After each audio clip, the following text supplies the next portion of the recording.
Welcome to the MamMaw Boutique. My name is Chantel, and in this video I will be making a Asoebi Nigerian wedding bridesmaid dress for one of my customers.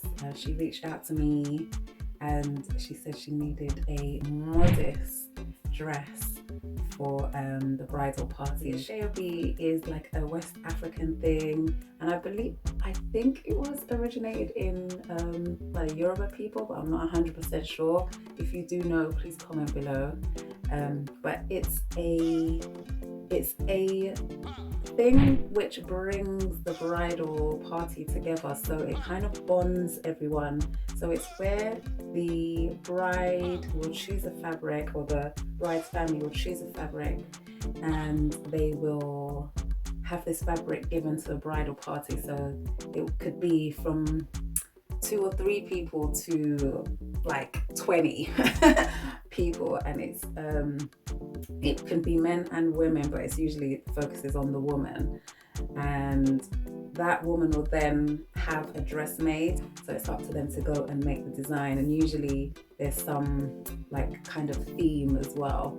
So it's really quite lovely because you get to see a group of people wearing the same fabric, so it's like a lovely union and bond with the bride and groom. And then usually you'll see some of the men as well. They might have a bow tie in the same fabric, or a handkerchief, or some kinds of, or the same or similar matching colors to that fabric.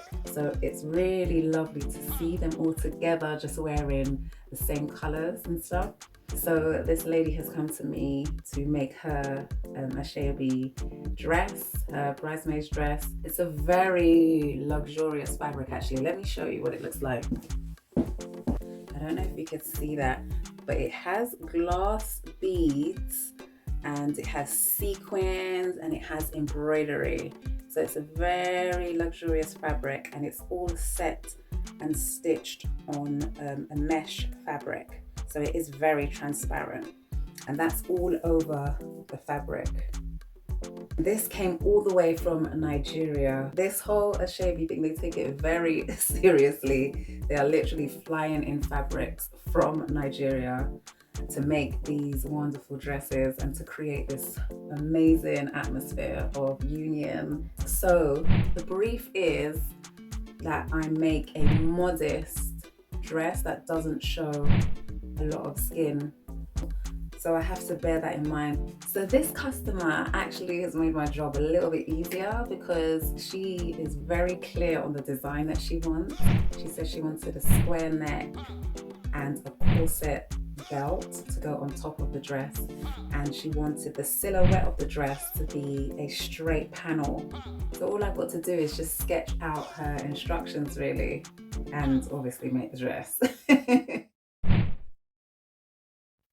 So this is the design that I designed for the customer, exactly to her brief. A square neckline, a column style silhouette, and a corset style belt at the waist. All customers are different shapes and sizes, so I like to start off with adjusting the dummy so that it measures the same as the customer's body measurements. So in this case, I've padded the dummy to get the customer's measurements.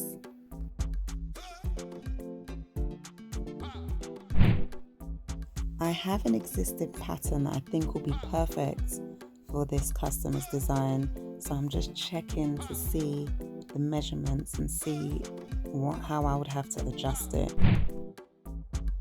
So once I adjusted the pattern to meet this customer's design, I ended up with these pattern pieces. This is the bodice for the dress.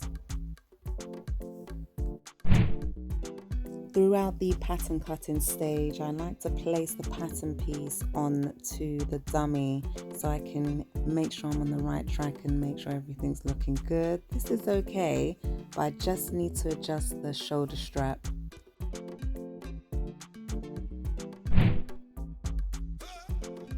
I don't have an existing pattern for a corset, So I'm going to make one from scratch.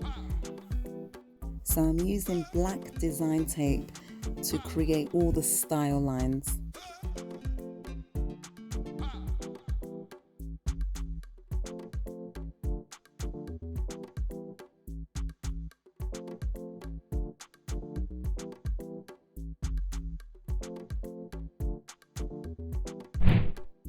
So now it's time to trace the style lines onto the pattern to create the pattern draft.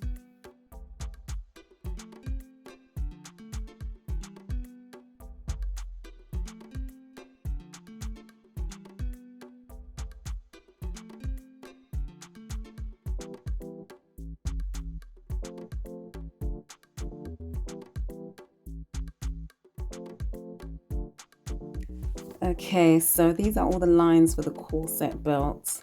So we've got one panel, this is the center front. So one panel, panel number 2, 3, 4, whoops, 5 and 6 panels all together.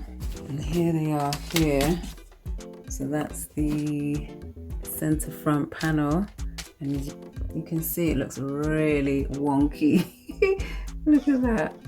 But I'm gonna straighten all of that up with my ruler. That's panel number 2, number 3, 4, 5, 6. So yeah, as you can see, it's super messy.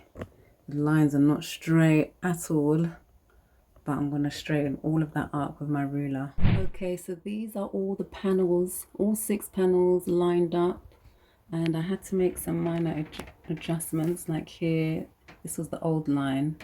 So I've moved it up here so that it's a nice smooth line.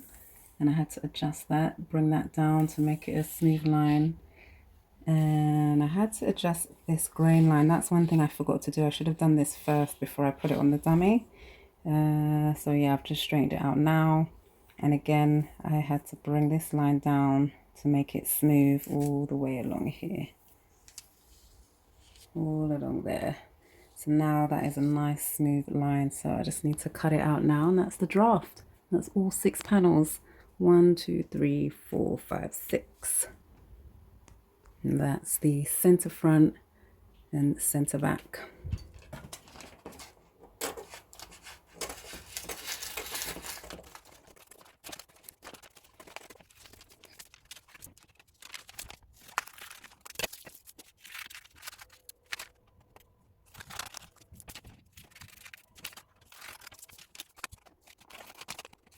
Okay, so I have cut all the pieces out here.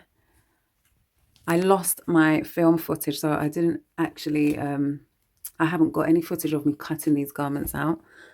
But anyway, this is the first layer of mounting.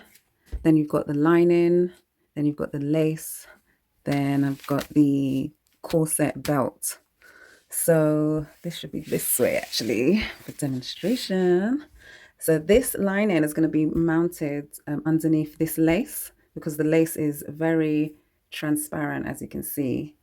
So we're going to mount it with this. That's the actual right side of it. Isn't it beautiful?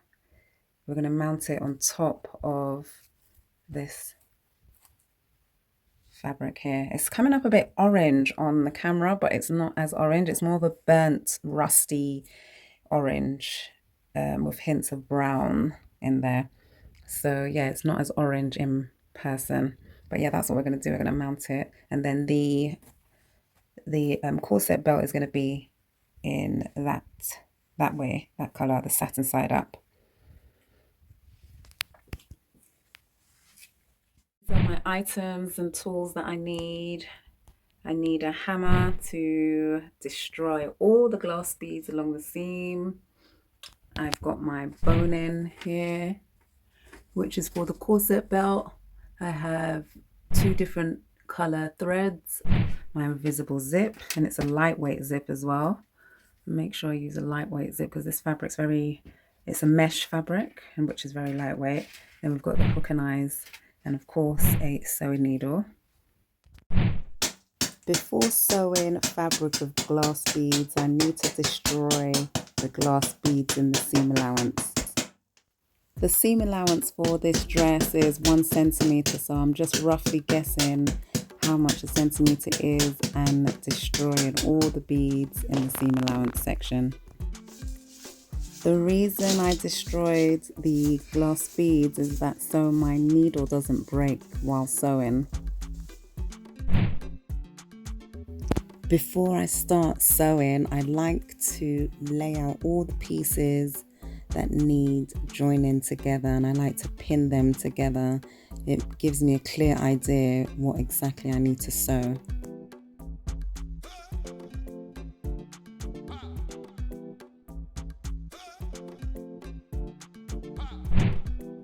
First, I mounted the lace onto the satin lining.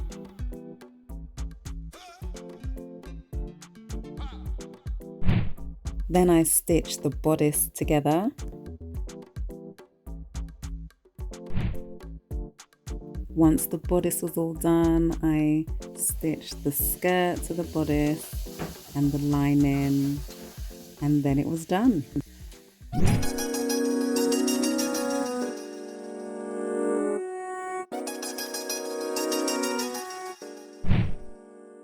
What do you think of your dress? It's beautiful, it's outstanding. 10 out of 10, perfect. Oh, lovely. It's a dream, literally.